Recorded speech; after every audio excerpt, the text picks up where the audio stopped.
OTB Sports Golf Weekly with Now TV. Watch Sky Sports on the Now TV Sky Sports Pass and watch BT Sport and Premier Sports on the Sports Extra Pass.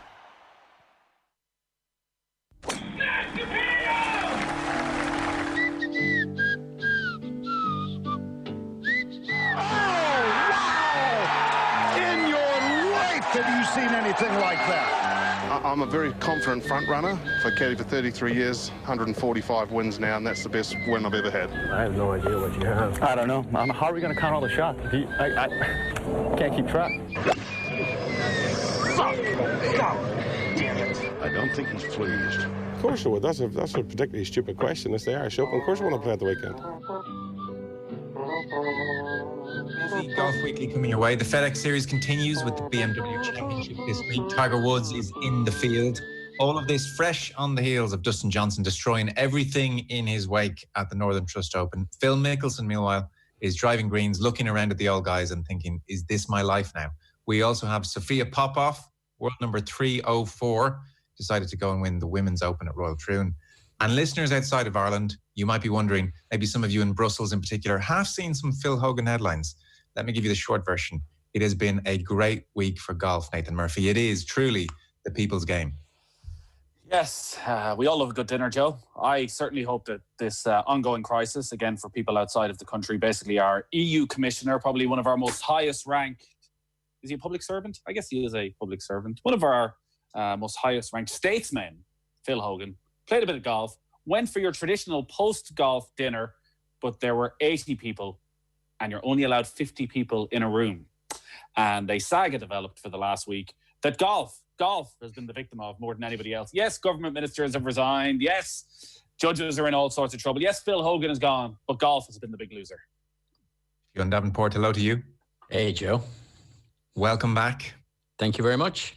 Quite the nice trip to be back. Yeah, it was lovely. I spent 10 days in Italy.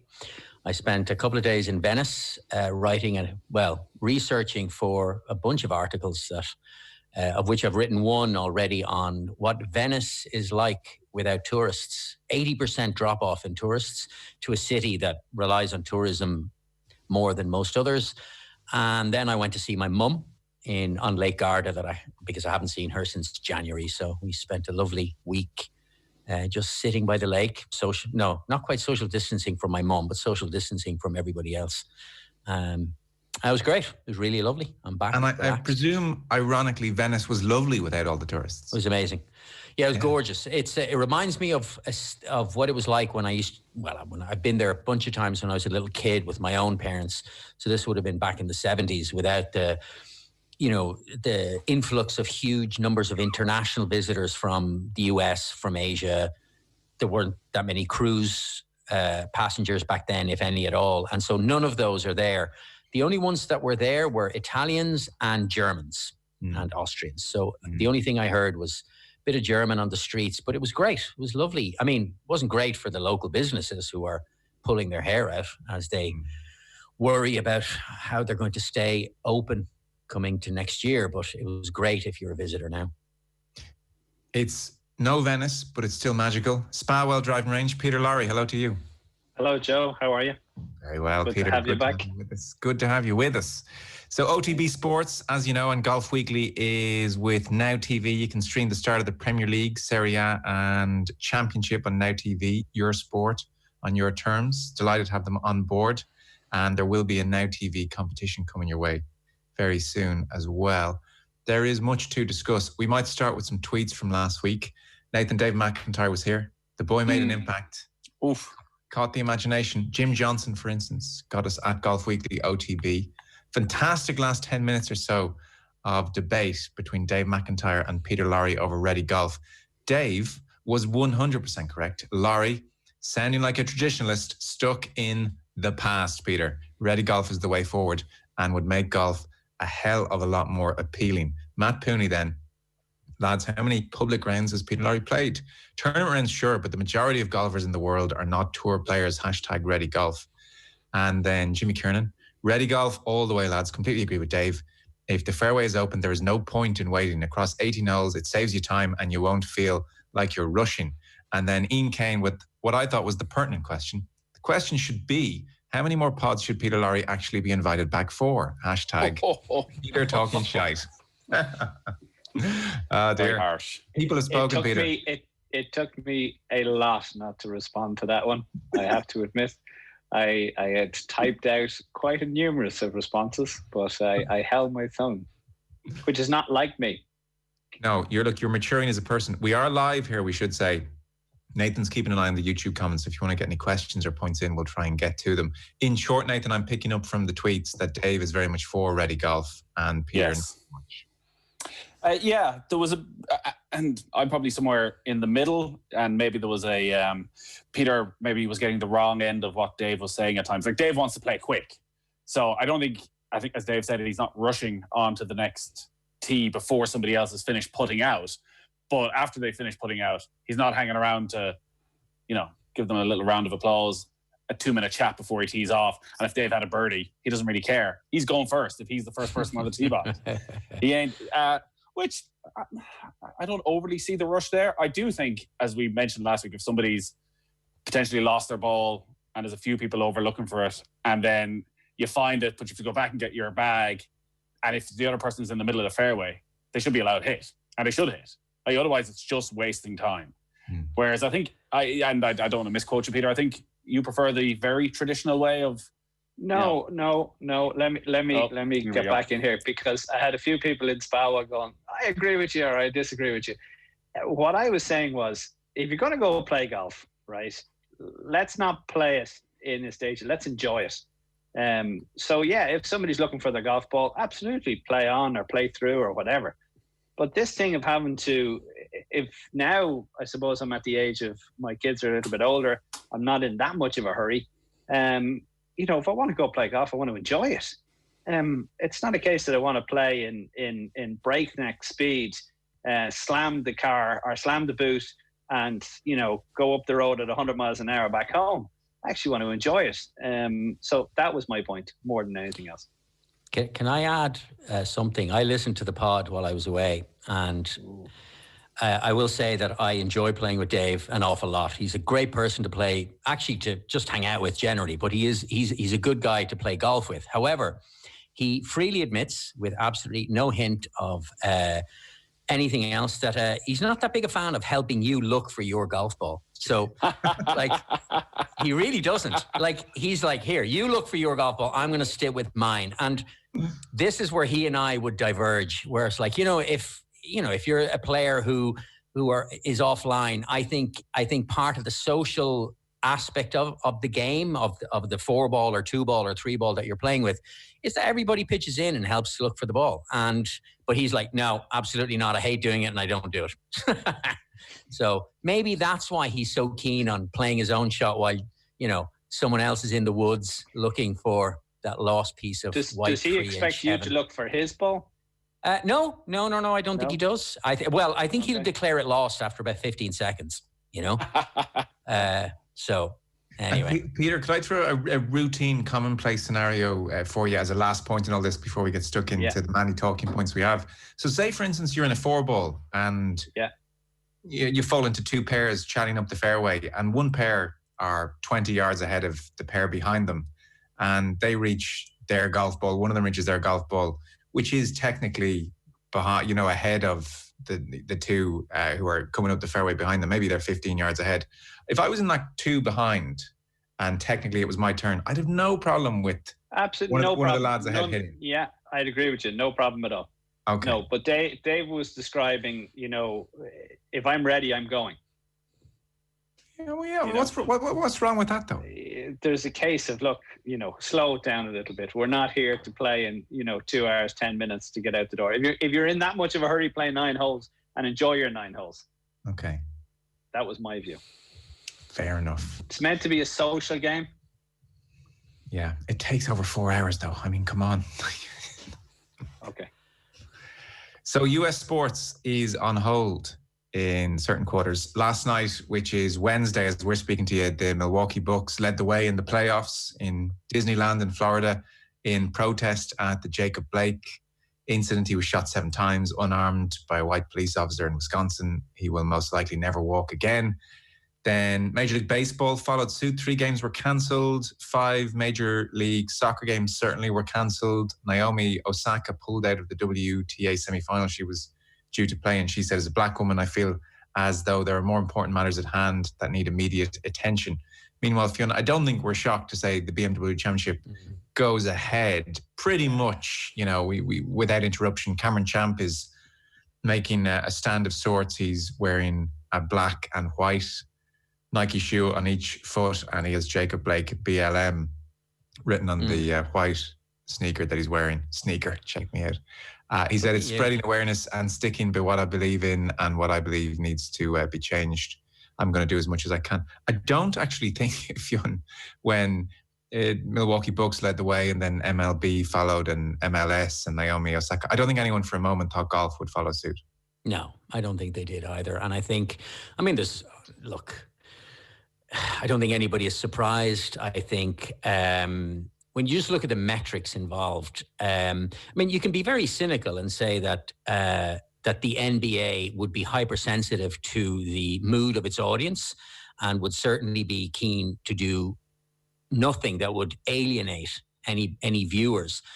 But you've put the cynicism to one side. You look at who makes up the majority of pros. These are, for the most part, and not exclusively, but for the most part, they're young men from urban backgrounds, a lot of them people of color, kids who grew up in deprived socioeconomic circumstances. So in a sense, the Jacob Blakes of these world are very easy to identify as your friends, your neighbors, people you would have known growing up or certainly would be familiar with. Whereas golf isn't like that. Golf is essentially a sport played by young men and women of relative privilege. Not everybody, but mostly. The audience is one of relative privilege. I had a look this morning just to get a sense of the analysis of sporting audiences in the United States. And even though these stats are 2 years old, they were done by Street and Smith, Sports Business Journal, and Magna Global. And they looked at all 24 American sports. And by far, the average age of the viewer of the PGA Tour, 64 years old, up from 59 in 2009. So it's only going one. All sports bar one, Major League Soccer, are getting older. So then you have, whereas the average age of the viewer of the NBA is 22 years younger. So they're 42 years old. And that's the average TV viewer.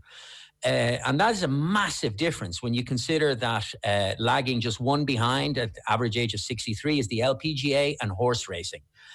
Tennis, the average age is 61, NASCAR 58, and then baseball 57, none of which would surprise anybody who is familiar with American sports, because although baseball is called America's game, or, the national pastime rather, it is a slightly kind of outmoded sport. The NFL has surpassed it quite some time ago.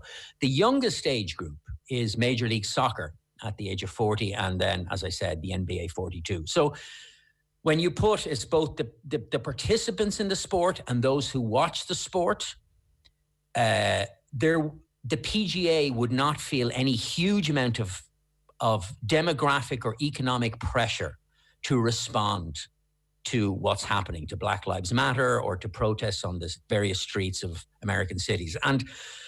And so as a result, we don't really see it. Whereas, as you said, like you see it in Major League Baseball, you see it in the NBA, and then you see it in Major League Soccer. However, having said all that, it is worth pointing out that LeBron James, who isn't just the biggest star in the NBA, but arguably the biggest star in American sport, doesn't need commercial imperatives, doesn't need to feel pressurized, is that, I need to appeal to my fan base. The impression is this is a articulate, highly educated, or highly sensitive individual who has taken it upon himself to be a spokesperson for, police brutality against Black people, for the racial injustices that that people are protesting. And so as a result, LeBron just becomes this kind of admirable figure. And more's the pity that nobody in golf, with the exception of Cameron Champ's shoes, that they can't respond. And I know we've said it before on the pod, is that golf doesn't operate in a vacuum. It's part of society. It exists in the world. So respond to the things that are happening in the world. And it would be all the richer for it. Certainly, that would be my opinion. Nathan? I think on the one hand, it's easy for us to be critical of the PGA Tour's lack of response, though they have issued a statement, which we might get into in the next few minutes, from on this side of the world in Ireland, where we don't have quite the same level of issues, but also sport and social issues still don't mix a huge amount in this part of the world. Whereas in America, it's very, very different. But this feels different as well, what happened yesterday. From when the news came out that the books were going to boycott the game, very quickly, you could tell from the coverage on American TV that this was a landmark moment. They were talking last night that this was up there with Magic Johnson in 1991, talking about being HIV positive, that's how important a day this is for the NBA. This is what they're about. And that those days of sport and social issues not mixing are long gone for American sport. It seems for pretty much all American sport. When you look at the various sports that are either boycotts are happening or they've just paused the season because of this to see how it develops, all except the PGA Tour, which as of now, and maybe things change over the next few hours when the tournament starts, as of now is just going to rock on as if nothing has happened, as if absolutely nothing has happened.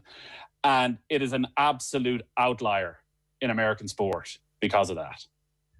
They've released a statement, as you said. I hadn't seen it before coming on air. So they've pointed to the MLB and the MLS and the NBA and WTA protests. They've said they're player-led, they're peaceful, powerful ways to use their respective platforms to bring about the urgent need for change in our country. And they go on to say that there have been a number of efforts in the past to send a message that the current climate's unacceptable. The PGA Tour supports any players, any of our own members standing up for issues they believe in. They later say made a pledge over the summer to be part of the solution. We've been actively working to make deeper and more specific commitments to racial equity. They go on to say sport and sports have always had the power to inspire and unify. We remain hopeful that together we will achieve change. Okay, I mean, it's fairly vague, as it was always going to be. I mean, on the one hand, and the NBA will now face this over the coming months, it's a big precedent to set because unfortunately, and you would think, well, George Floyd and the scale of the protests might affect police behaviour. Clearly didn't. I mean, it's fresh in the memory, and look what happened in the Jacob Blake incident. So there will be more Jacob Blakes. They could very well be tomorrow or next week. And do the NBA react every time by stopping and boycotting games? I mean, it's been a very heartfelt response in Florida from the NBA players and the coaches. Like, they feel it, as you can imagine. So how do they react when another George Floyd incident happens in a week and then another Jacob Blake one happens after that? It's very tricky territory for them to navigate. But this week has felt like a moment, it was huge when Milwaukee did that last night and came through. And Milwaukee are one of the favourites for the NBA championship. And so for golf to respond so meekly and with so little, they'll be open to criticism. I don't know what more you can say. They're going to plough on. I wouldn't have expected them to do otherwise. Again, unfairly or otherwise, people will look to see what Tiger Woods has to say about it. He probably won't say much. Fionn bar, I don't know what. I abhor brutality and unfairness on all sides. I mean, Nathan's point is a good one, and I mean, I would have this conversation with friends, and there is that knee-jerk thing of like sport and politics shouldn't mix, but they do. I mean, the sport doesn't exist outside of society, and I think Nathan's absolutely right. This is not just, you object to, I don't know, the U.S. invasion of Grenada, or, I mean, this is when Tommy Smith and John Carlos did the Black Power salute in 1968, and they were pilloried afterwards. And I mean, I think their careers more or less died a death pretty soon thereafter. But they have come to represent a seminal moment in American cultural history, that they were very much part of that 60s civil rights protest movement, and they reflected all of that. And even though they ended up suffering the backlash at the time, whether you're saying sport and politics shouldn't mix, and really what people are saying is sport and your politics don't mix. Because if it was my politics and sport, then I'm perfectly fine with it, you know? Like, for example, in Britain, we saw that there was people who objected to the footballers taking a knee because, you know, maybe they didn't like the idea of Black Lives Matter, but they had absolutely no problem with the poppy being worn every Remembrance Day. But I think that this, and it's always difficult to assess the importance of a moment until time has passed and we can see where it sits in kind of the greater scope of history. But any sensible person would have to say that the last, you know, this period of U.S. history is incredibly important. These fissures are happening, and it's not just George Floyd, and it's not just Jacob Blake, but it's Black Lives Matter. It's a sense of, it's almost as though this is civil rights. It's the renewal of the great struggle for civil rights in the United States. And I think to understand the Milwaukee Bucks response has to be seen within that context and not just the knee-jerk reaction of a team going, right, that's it, we're not happy with that, and we're going to not play the playoff game. I think, I mean, these are messy times, as you say, Joe, there's no doubt about it, but I think these are incredibly important times. And I think it's regrettable, but not surprising. Regrettable, but not surprising that the PGA is responding in such a kind of a milquetoast way. It's very kind of like, oh, you know, yeah, we're kind of... Is it worse than regrettable? Like, are we at a stage where it's worse than regrettable? Should Tiger Woods be playing in this tournament this evening? So you look at what has happened in American sport, and... But why should he? Why shouldn't he? In many ways, it's... Again, this is unfair on Tiger because we are picking on him as the one of, three black players on the PGA Tour. Yeah. Should any of those major players be playing this evening, considering what's happened in every other major American sport? Should they not be looking around and thinking, in solidarity with the message that we're trying to get out this week, that enough is enough, we're not going to play either? But why can't we point the finger and say Brooks Koepka or Dustin Johnson? Well, that's what I'm saying. That maybe it's unfair, to just put all of this on Tiger.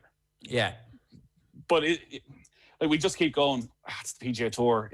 They all come from a different background, so we all accept. We're just too accepting that. Yeah, the PGA Tour is different, whereas all those other sports. Fine, and I know playing soccer in America can cost quite a lot of money, and it will be seen now as a more middle to upper class sport. But all those other sports, the vast majority of their players aren't middle to upper class, where almost all golfers are. Yeah, but that's it. And in the end, it's there. Sorry, Peter, go on. And they, I probably get criticised for this no end. But what do they hope to achieve by not participating in their sports? There's a clear signal there to say enough is enough, and rightly so. Nobody should be shot down, black, white, and it doesn't make a difference what colour. But what do they hope to achieve? Like, what is it going to achieve? Like, people calling out for the PGA Tour to stop and other sports to stop. What exactly is it going to achieve? Just as you were talking there, but no, just let me finish. Just as you were talking there, Fionn, I Googled up the daily gun violence in America. 313 people are shot in the United States every day. Every single day. There's 313 people shot. Well, there's something like 35,000 gun deaths a year in the United States. I mean, by far and away, the biggest number in the world. Correct. So they're not all shot by a police officer shooting somebody who is unarmed. But so I'll go back to, what are the sporting things trying to achieve by this? Are they trying to get rid of gun violence, but then they're voting for a president? No, but that's not what they're protesting. George Floyd wasn't shot. It's not about gun violence. No, it's about police brutality, which is going back decades. I know that, yes, but right now it's about a shooting and police brutality. Right now, what it's about, it's about very simple. It's about police brutality. It's not really about the shooting. I mean, George Floyd wasn't about the shooting. It's about police. It's also as well as about a young man, Jacob Blake, who was shot 7 times in the back. Now, like, if you look at any study of police interactions with the black community in the United States, no matter where they are, the incidences of undue or excessive violence when trying to subjugate a black suspect, it's just way in excess of what most reasonable people would consider normal. Like, you don't need to shoot a guy 7 times in the back to subjugate him. You just don't. The George Floyd incident, rather. I mean, you can go on and on. The point here is, but to answer your point, is that surely it's not that the answer is going to be that all of a sudden, because the Milwaukee Bucks aren't going to play the Orlando Magic in a playoff game, that somehow that it's going to be the answer to police violence. But what it does is it helps raise awareness, and it allows for those institutions that, whether you're a white police officer or a young black man living in the south side of Chicago, that you both love the NBA, that all of a sudden we're these very loved institutions within the NBA are going, no more, enough. In the same way that we boycotted South Africa for years and years and years as a protest against apartheid. This is a tried and tested way of saying, look, like, we are responding to what we see around us, and this is what we have to, this is the weapon that we have. Does it work? Well, I mean, apartheid doesn't exist in South Africa anymore, so I'm not saying it happened because rugby teams weren't allowed go, but it didn't hurt. It won't change it overnight, Peter, for sure. To get back to Nathan's point, it is unfair to highlight Tiger, and yet there is a reality that he's the greatest player in the sport at the moment, maybe of all time, and he happens to be one of the very few black players, Asian and black. And I mean, I would feel personally, you'd have to say it's been disappointing how little he's ever said on the issue. And that's not to castigate him, because he might turn around and say, what do I know about it? Or, I'm a private citizen and I just happen to be very good at golf. It's not up to me.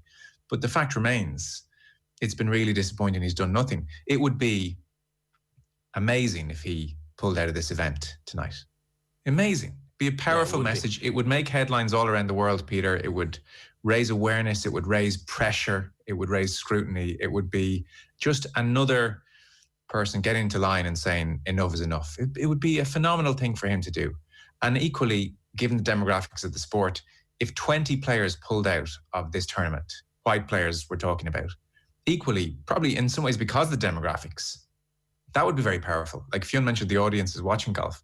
Imagine their golf this weekend was suddenly basically, blown apart because the top 20 or 30 players pulled out and said, no, this is gone. This is just crazy. And even though when we walk down the street, we're less likely to face police brutality, we're standing in with our NBA colleagues. We're standing in behind everyone. This is too big an issue. And so... But golfers don't think like that. You're right. They don't. I was in that situation. And that's the disappointment. Sorry, that's the lack of perspective, isn't it? That's, sports people being selfish. I only care about, can I get into the FedEx? Can I win this $15 million? That ultimately is the great disappointment. There is a selfishness there. And they are selfish as sports people.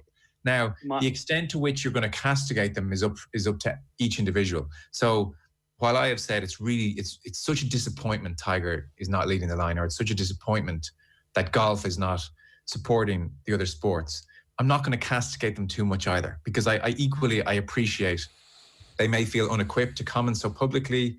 They may just want to do their own thing, and that's their right. A bunch of reasons. Who knows? So I'm not going to castigate them either. But at the same time, I do think, how much of a free pass do we give golf, where we just say, oh well, obviously, clearly golf isn't going to, stand in and support all the other sports. Like, how could we expect it to? And you think, well, that's letting golf off too easily as well. Like, it is an eternal disappointment. And you think, like, black players on the tour, black caddies, golf's history is dreadful. Like, when is it actually going to get ahead of the curve instead of just being dragged along inch by inch by inch? Like, it is a stain on the sport. Yeah, each player, as they all like to say, they are soul traders, right? They all love this saying because they can play anywhere. So rather than the PGA, rather than let's look at the PGA tour itself or the European tour or whatever, but let's look at the players themselves. As you say, I'm talking about the players. I know that. Yeah, they're all contractors. I don't think the PGA Tour. I don't think the PGA Tour should be expected to cancel the tournament nor in the same way like the NBA shouldn't have cancelled the playoffs. But independent contractors means that any one of them can say no. And look, Cameron Champ. But Cameron Champ is making a stand in his own way, and it's written on his shoe, and it'll be there all week. So you applaud that as well. Yeah, it's really hard, Nathan, I think, to have a definite line of you must do X, Y, or Z, or else you're not fully behind the cause, and therefore we castigate you. So no, and it's a totally, because of their backgrounds, it is a totally different scenario. So many of those basketball players can relate to exactly what happened, because they know if it wasn't for their God-given basketball talent, it could be them. It could be them who is walking back to their car and is riddled with bullets. But except for their basketball talent has got them out of that situation. So they can relate to that. But I think almost saying that they're sole traders is less of a free pass. That somehow we have 150 professional golfers teeing it up this week, all individuals, and not one of them, with the exception of Cameron Champ, thinks that they should make any sort of a stand. Again, the tournament hasn't started, so this could all change over the coming hours. But that just seems very strange. But, well, is it though? I mean, again, go back to the earlier point I was making. Like, so you have the typical or the average viewer of a PGA event is a 62-year-old suburban white male. Like, I mean, America isn't fully behind Black Lives Matter. There's a massive division in America. So, I mean, even though, of course, there are many exceptions. There are people listening to this who will agree with us, and there are people who won't. But, I mean, in the United States, you have, like, you know, you're going to guess that in the upcoming election, 40-odd% of Americans are going to vote for Donald Trump, including, I would wager, the vast majority of professional golfers and a substantial number of people who watch them play every week. And in their minds, that Black Lives Matter, and yes, of course, nobody ever willfully goes, yeah, no, I absolutely am a racist, and I think that the police should be beating up and shooting unarmed black men in the back. But they will say, no, this is not the way to address these issues, that the police are not institutionally racist, that America is not an institutionally racist country, as we've heard if you've watched any of the GOP convention this week. So, like, unfortunately and uncomfortably is that for the truth is that, like, the vast majority of golfers and the vast majority of people watching golf aren't necessarily sympathetic with the drive and demands of the Black Lives Matter movement in relation to police brutality. So we are now streaming live on YouTube, so people can actually comment if they have anything. And there's obviously a lot of people watching in. Joe Johnston, lads, do you think golfers will actually step up and boycott tournaments? Tiger Woods' weak statements regarding law enforcement certainly don't help. Donnie, which is probably the other side of, it's not an argument, but the other side of the views in America. Some of these cops should absolutely be in jail, but to suggest that black people are being hunted by the cops is absolutely ludicrous. And Wayne says, Tiger pulling out would make a difference, I think. Trump's love of golf would trigger him to tweet, and that alone would highlight the issue again. Yeah, I mean, that's the thing. Like, it's one of the few sports Trump actually cares about, you know, so it would be a massive thing. But, like, Tiger Woods has, you know, been there to get the Medal of Freedom off Trump, calls him Donald all the time. You know, he is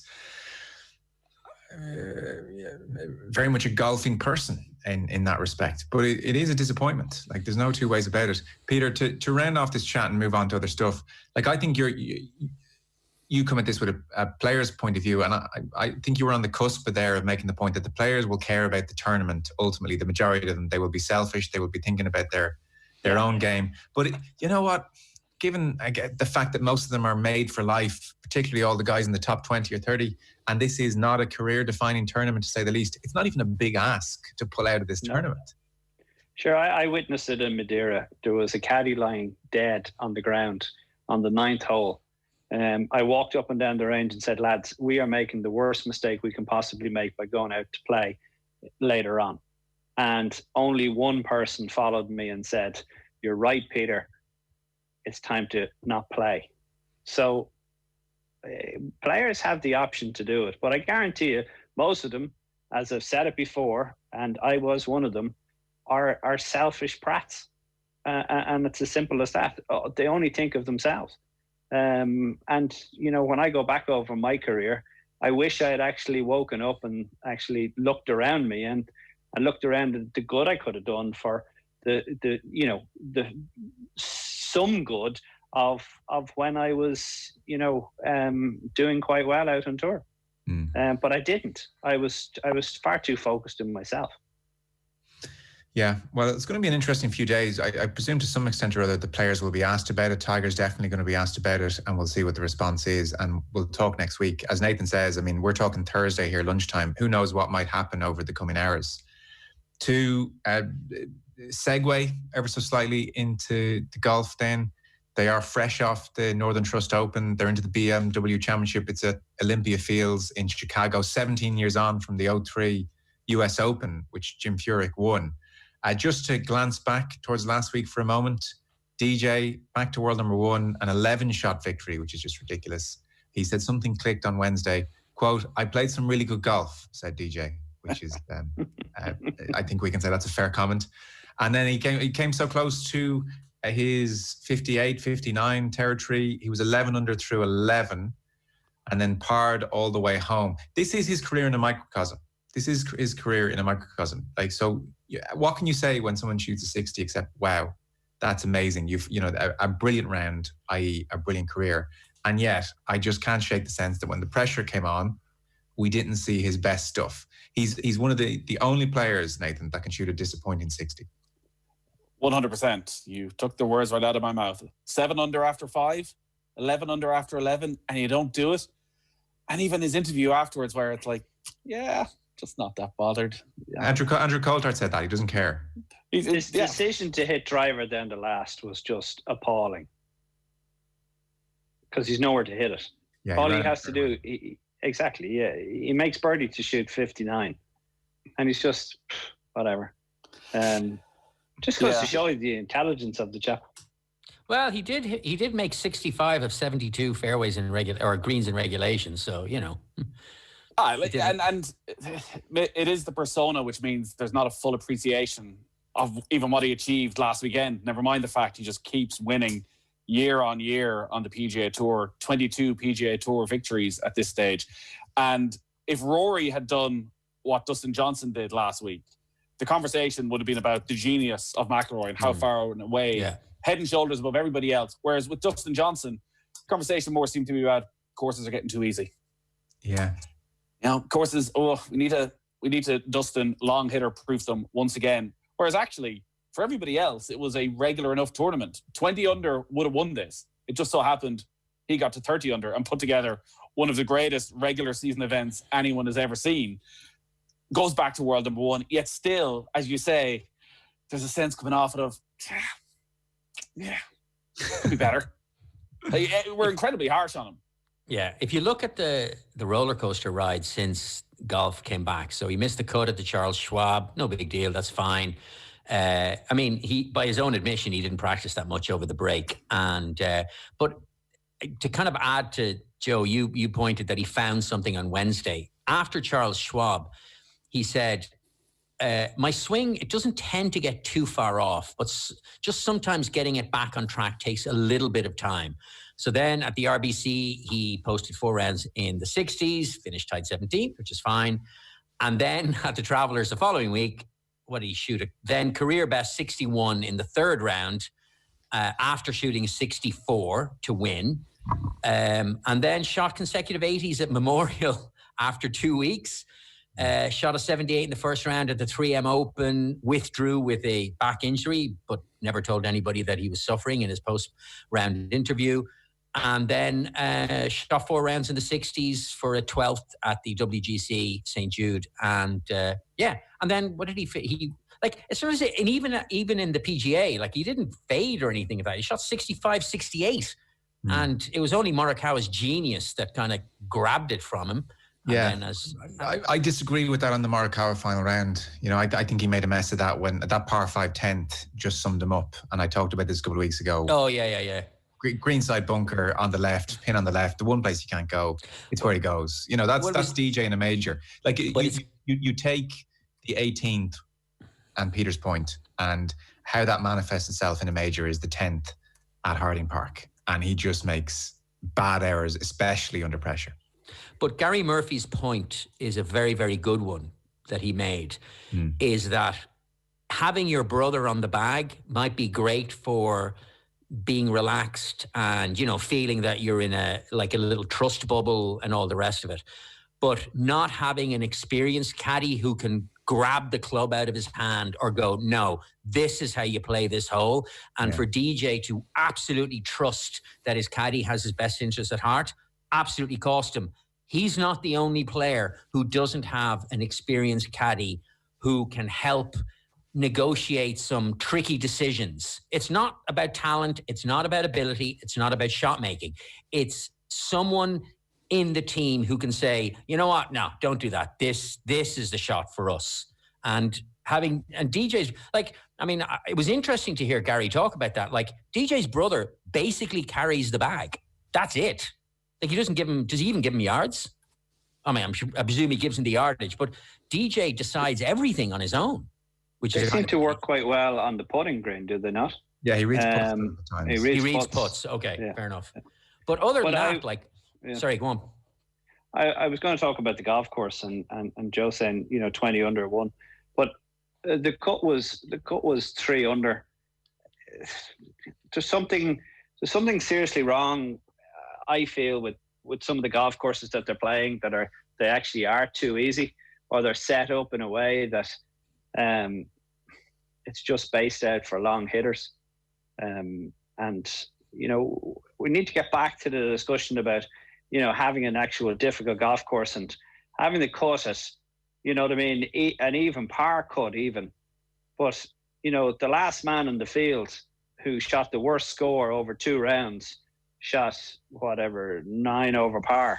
You know, you put that on a difficult golf course and, you know, the last guy in the field shoots 20 over or something like that. Golf courses just need to be made a little bit more difficult. And that goes into the next conversation with Phil Mickelson going to play the Seniors Tour. Golf courses are just too easy. They're too short and too easy. Well, before we leave DJ and we'll move into Chicago then, we do have a DJ-related question for our competition this week. I've buried the question here nicely so the loyal listeners who've stayed listening will be able to pick up on it. So on this week's show, we're giving you a chance to win 3 months Now TV Sky Sports Pass. You'll be able to watch all of next week's finale to the FedEx, at the Tour Championship and everything else going on in the world. To win, just tell us, DJ has won 1 major. What major is it? So what major has DJ won? Tweet your answer, and you have to tweet it to both at Golf Weekly OTB and at Now TV Ireland. At Golf Weekly OTB and at Now TV Ireland. What major has DJ won? We will pick a winner on Monday. Of the Olympia Fields venue, Chicago, for the BMW Championship, Tiger Woods has been talking about this. He said last week, I think, was a bit of an outlier because of the weather. Greens were soft and receptive, so the majority of the field went low. DJ went absurdly low. He said that won't be the case this week. Pars will be at a premium, putting the ball in the fairway and trying to keep the ball in the correct spot. So pars at a premium this week at Olympia Fields. I was watching now Woods' final round. So Tiger's 57th in the FedEx. He's going to need a top 4 really this week to continue. So it's probably the last time we'll see him for a while. His final round at the Northern Trust was really good. He shot a 66. He had 6 birdies in the front 9. He hit 15 greens in regulation, and one of them he missed was in the 18th. He was greenside in 2 on a par 5. The only thing that let him down slightly was his putter, but he's got Old Faithful again this week. But I know you watched a lot of this as well, Fionn. He looked really good. I mean, maybe he can't practice, but just by dint of playing tournaments, he's sharpening up a bit. Yeah, he is. And as you said, like, he hit the ball really, really well. It was even in commentary, they described it as the best driving performance for a long, long time. It's just he couldn't buy it. Even though he had all those birdies in the front, he just couldn't buy a putt. It's terrible. It's terrible. I mean, it's so long ago now, but there was a time when Tiger's reading of a green was second to none, and his ability to make his body do what his eye saw was unparalleled. It's just not that case anymore. So, there was, I can't remember what hole it was on, maybe the 14th, but he missed the read by a foot. Yeah. Did you see it? It went a foot right. I don't remember him misreading putts. He's misread a few in the last couple of weeks. Yeah, exactly. And that's the frustrating thing. And it must, I mean, it's to think that you put the flat stick in Tiger Woods' hand and it's like years ago on this pod, we'd have those stupid questions where you go, if you had to ask someone to make a putt to save your life, who would it be? And we'd all agree, everybody, Tiger Woods. Yeah. certainly not the case Peter, anymore. in your experience, do players lose the ability to read greens as well as they get older? I would have thought you'd accumulate a bunch of knowledge to make it easier. You do accumulate a bunch of knowledge, and you say to yourself, right, this broke, whatever many years ago, left to right, and you do remember these things. However, I think what Tiger's issue now is his line and pace are not matching up. So his eyes see a certain, roll on the ball at a certain pace, and he's just not putting that pace onto it. And that's where I see it. Okay, you can have the odd, what would you call it, complete sort of going, cheekers, how did that happen? You know what I mean? I thought it was going to go left to right and it went right to left. The odd one. But as I see Tiger's putting, it's not matching up. His pace and his line don't seem to match up. He's either hitting it too hard or too soft on the line that he's chosen. Brief tangent, by the way. I'm asking for a friend. Do any of you see a stand behind the ball and see a line? Maybe you think it's right to left, whatever. And then when you actually go and stand over the ball and look at the hole, you see the opposite. That ever happen? All the time. All the time. That's a thing. Okay. Which one should I go with? The one you see behind the ball. When I'm standing 3 feet behind it. Yeah. Okay. Really? And also, what's the point of going behind the ball if you're only what you see when you're standing over it? So my friend's ball is on the green, and I will stand behind it. You just observe the general put, and I'll go, oh, that's right to left. And then I'll address the ball, and I'll glance at the hole again, and I'm like, oh my God, I'm seeing the opposite break. Now, I will tend, because more often than not it works out this way, to go with the one I see addressing the ball.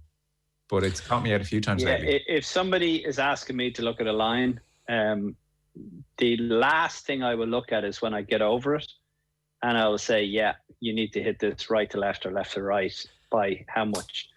But I actually have to nearly stand over it and look down the line to see the line correctly. Okay. Peter, can I ask you this though? Because for me, when I putt, and I do exactly what Joe described. So I'll see it, I look from it behind, and I'll kind of give my sense. And I'm not the worst green reader. I'm not the best by a mile, but I'm not terrible. And then doubt will come into my head, and I'll see it a different way. And then invariably, 8 times out of 10, I'll hit it the way I see it over with my eyes over the ball. And then I'll go, I was right the first time. But a pro once said to me that, yes, you can look at the ball behind and you can go to the other side of the hole and watch it the other way. But that is what a lot of pros, I think it might have been, did Paul McGinley echo this exact same thing on one of his videos? Is that if you go side on and look at the putt halfway, stand side, and then just try and see what's happening there, is that a lot of players just don't bother, and that's a really good way of getting like absolute certainty on a line. What do you think? I personally go for the feeling of scrunching up a piece of paper and throwing it in the bin. I don't really look at what my hand is doing, and I don't look at what the wind is doing. I'm just trying to throw it into the bin. So same with putting. I get over it, and I'm trying to hit the ball in the hole. That's my major goal. And trying to confuse myself between the line that I saw from behind and the line that I saw over it. So therefore, I always go with the line I see over it, because that's probably the one I'll trust more. Okay. Well, short version, Tiger looked good on Sunday. Yes, he did. I'm very curious to see how he goes on a tougher course this week. Rory McIlroy, he's teeing off with Xander Schauffele and Brendan Todd. Post-lockdown, 32nd, 41st, 11th, 32nd, 47th, 33rd, and then 65th at the weekend. Been going through the motions, is what he said. Found it difficult to generate intensity and some sort of fire. He's gone from 8th to 12th in the FedEx. He flew home to Florida from Boston for a 2-day break before coming to Chicago. Said he was going to try a couple of drivers at home, see if he can figure something out. He's still working with Michael Bannon. He said, we're doing videos, but it's hard when he can't see the ball flight. I haven't driven the ball the way I usually do, which puts me out of position. I watched a lot of McIlroy over the weekend. Like on Saturday, for instance, starts with a birdie, 100-yard wedge shot, stitches it, but then has 2 triples on his front 9. The second hole when the ball rebounded off the hill by the green. He missed an 8-footer for double. The 6th was a car crash. He was out of position and he compounded the mistake so badly. And then he'll have 2-3 holes which are not just good, but they're really good. And he looks great. And he said, it's hard. I'll go a few holes, I'll hit some good shots. And then one hole, I'll hit one way right or one way left. And I'm sort of like, where did that come from? And that affects the shots you hit from there. It's just been a bit of a struggle. And it has been a bit of a struggle. So it's just messy, Nathan. It's weird to figure out why the mistakes are coming in. I don't buy the crowd business. Don't buy it at all. Like I would say, think how many McIlroy rounds have been in the low 60s when he's practicing with no crowd around. You know what I mean? The crowd thing is that's not the issue. Whatever the issue is, I'm not too sure. But there is like disaster lurking for him every 2 or 3 or 4 holes. Well, he needs to stop talking about the lack of crowd because it ain't changing anytime soon. And he can't turn around in 10 years' time and go, well, I missed those couple of years where there were no crowds and I just wasn't at it. It's the same for every other player, and practically every other elite player is delivering. And you're right. I don't know. The psychology is maybe different for every player. And it seems Tiger mentioned something similar last weekend, and then Rory doubled down afterwards that it really is affecting him and he kept struggling to get up. Well, then just, if you're struggling to get up, are you not a bit more relaxed maybe? And just as you say, playing your more natural out on a Wednesday when Rory McIlroy shoots a 61. But it will very quickly start coming across as an excuse, which for a player of his caliber, unfortunately, none of us have much time for. And what you're talking about there, and I saw a bit as well over the weekend, the good is really good. Yeah. But the rest of it is just average. And I do wonder if you watched every golfer as closely as McIlroy last weekend, would they have all had actually similar rounds? Like they're all very fine margins between them. They all would have had 3 or 4 holes where you think, wow, this guy is onto something. Yeah. If he could just get the consistency. So it's fallen very flat from a position pre-lockdown where he had this insane run of top 10s and was coming into the Masters as the form player to now having had one of his worst runs in, even at times, obviously there've been some real dips over the last 5-6 years. But this is just sort of, there's nothing. It's and maybe that does feed into it. Like there's no spark in any way. He's not in crisis. He's just sort of going through the motions, and he needs to somehow snap himself out of it quickly. Yeah. Isn't that a bit worrying, though? Well, it is, because I was curious to see if the USPGA would snap him out of it. Yeah. And it did. Because those comments that you quoted, Joe, he did preface them by going, this is going to sound really bad. Yeah. Well, guess what, Rory? It does. It sounds really bad. He's an elite athlete who spent years honing his competitive instincts, since he was a child. You know, the primary metric of success is defined by beating the other guy and being able to get into that zone where you can let your best stuff happen. Now, obviously, like golf is a fickle and unforgiving mistress. So, you know, sometimes you got it, sometimes you don't. You can be out of sync with your swing, and as you said, that's clearly something's not right if he's not hitting the ball that great or whatever. But also as well as, just to echo the stuff about the crowd, sure, 2 years ago, Rory said that the number of people that follow Tiger cost him 2 shots around. You know what I mean? It's just you can't have it every way. You know, it's not like, you know. I just want to put in there, I feel, and I don't know this, so I'm not coming from anything with any background. No, just hang on. Knock on the door, Peter. No. This is just my opinion. Okay. So this is just my opinion. I feel, and looking at Rory and having certainly not been in the situation, but being a professional golfer, there's something going on in his life outside of golf.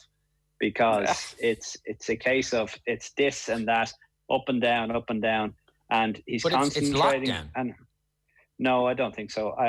We don't know. I do. Listen, I think have to preface it with I don't know, but it gets to me that there is something not quite right in his life that is taking his mind off golf. But and could golf it be not simply though, Peter, that as he said himself, that he can't work with Michael Bannon, so his swing is off. He can't fix it on his own, and he's fighting against a game that's not quite dialed in.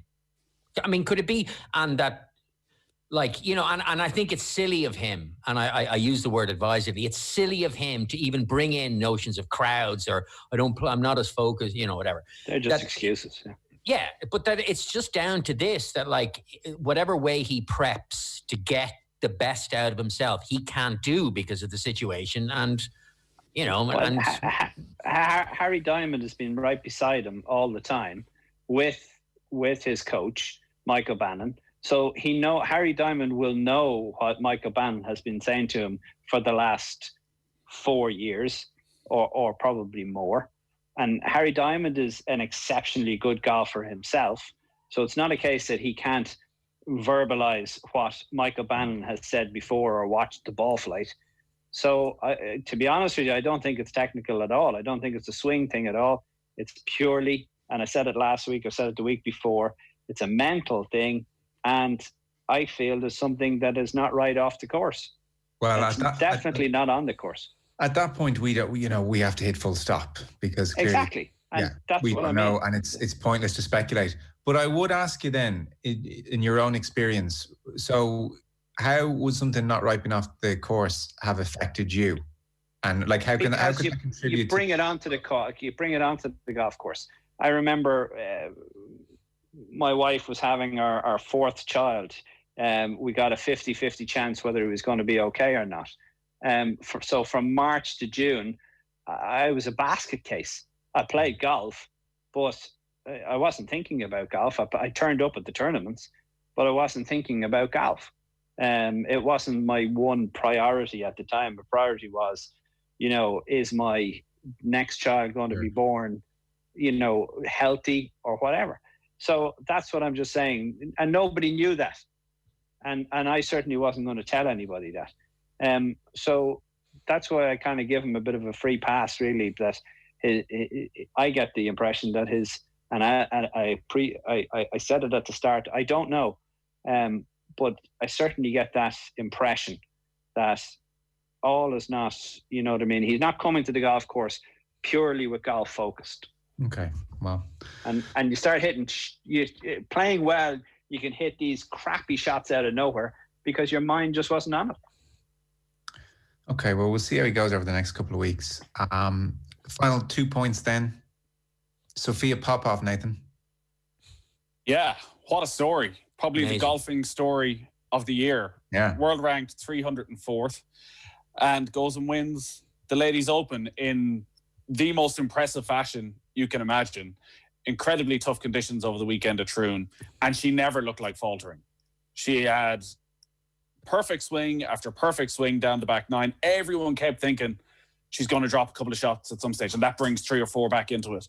And it just never happened. And from a player watching some of her interviews over the last couple of days who 6 months ago was thinking of quitting the game, was thinking of becoming a broadcast journalist. Why would you ever? No matter how bad things surely things can't have been that bad. Talk to Peter Lawrie. No matter how bad things get in the golf course, things can always be worse. And finding yourself doing a podcast is the ultimate low point, it turns out. And just decided to give it another go. And obviously had lost her card, was on the Symetra Tour. Like the story of her going caddying for her mate on the LPGA 3 weeks ago to basically watch somebody who was playing well and somebody who she admired, and to just follow her around the course, essentially carrying her bag, see how she carried herself and how she handled herself and what she could learn from that. To go from that scenario of having no exemptions, even for the LPGA, to sneak in through a Symetra Tour event that pretty much nobody turned up for because of COVID, qualifies for the Open, comes over and wins the tournament, is just a brilliant story, and came across, I think, as such a likable character as well. You really found yourself rooting for her on the back nine on Sunday. It was amazing, wasn't it? And the fact that her boyfriend was on the bag and the way they hugged each other at the end. But like, I just saw that. So the winner's check, $675,000, is more than 6 times her entire career earnings. Like, you know, to talk about like what a win, what a difference, you know, like DJ winning last week or not winning doesn't make a blind bit of difference to his life. Changes his life. Yeah. But this is amazing. This is just, and everything Nathan said, like, I love the fact that she was caddying for Anne Van Dam, and it's just brilliant. And as he said, played so brilliantly. You know, it was fantastic. It was far and away the most interesting thing of the weekend. Way more interesting than watching DJ shoot 30 under. Oh, listen, doesn't it highlight the volatility of golf? I mean, there's no other sport I think this could happen. Like, it's just outrageous that, and it shows you what a freak of nature Tiger Woods was to win that often. When in the sport, the 304th player in the world, if they find something and click, they're very, very hard to stop. Like Roger Federer doesn't have to turn up at Wimbledon and worry about the 304th player in the world. It's just the margins are insane. By the way, shout out to Dame Laura Davies, who hit her tee shot in her on Thursday in her 40th Women's Open. She's played in 40 of these things. It's quite ridiculous. Stephanie Meadow finished tied 39th, by the way. She was 9 over, and Leona Maguire did not make the cut. There was only one player under par after 36 holes. The weather was... the weather at Troon was horrific. I had it on in the... Sorry, Peter. No, go on. I had it on here in the shop here, and an awful lot of people stopped and watched it and were talking about how they could emulate the ladies' swings when they look at it. And, you know, it's awfully good to watch ladies play golf because of the way they swing it. And I would recommend all the amateurs that are listening out here to go and watch ladies golf because of the way they swing it. They swing it with such rhythm, without swinging it themselves off their legs, off their feet, or whatever you want to call it. There's no great focus on massive amounts of speed. It's all about timing and rhythm, and so many amateur golfers could learn from this. You know, we watched probably a couple of the best swingers in the world, Ernie Els, Steve Elkington, with rhythm. Male golf has gone a bit like the tennis has.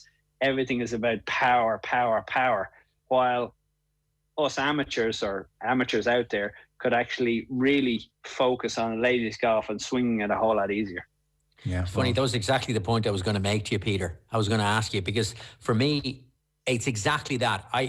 As a handicapped amateur, that's the swing that I'm looking at to go, oh my God, look how soft that rhythm is. Look how flowing, and you feel like that's the thing I should be trying to emulate when I go out with my golf clubs. It's exactly the point I was going to make. Well, we got to wrap. We got to wrap. But suffice to say, I try and emulate Phil and hit bombs. Well, that's you, Joe, you know. Phil, oh my God, did you see he hit the 358-yard drive? 50 years old. It was a drive and chip competition, and he won it. The PGA Tour Champions debut for Mickelson, 54 holes. Set a record. That's his last one for a while. I mean, I'd say he looked around and thought, nah, this is not for me. So he's going to play the Safeway Open when the PGA Tour starts again in September on the 10th, I think. But he came, he saw, he conquered, and he's not going back anytime soon. Fellas, we got to wrap it up. Peter Lawrie, as ever at Spowell Driving Range, thank you. Thank you, Joe. Fionn Davenport, thank you very much. Thanks, sir. Nathan Murphy, we'll talk to you next week. Cheers. Thanks, Joe. OTB Sports Golf Weekly with Now TV. Watch Sky Sports on the Now TV Sky Sports Pass and watch BT Sport and Premier Sports on the Sports Extra Pass.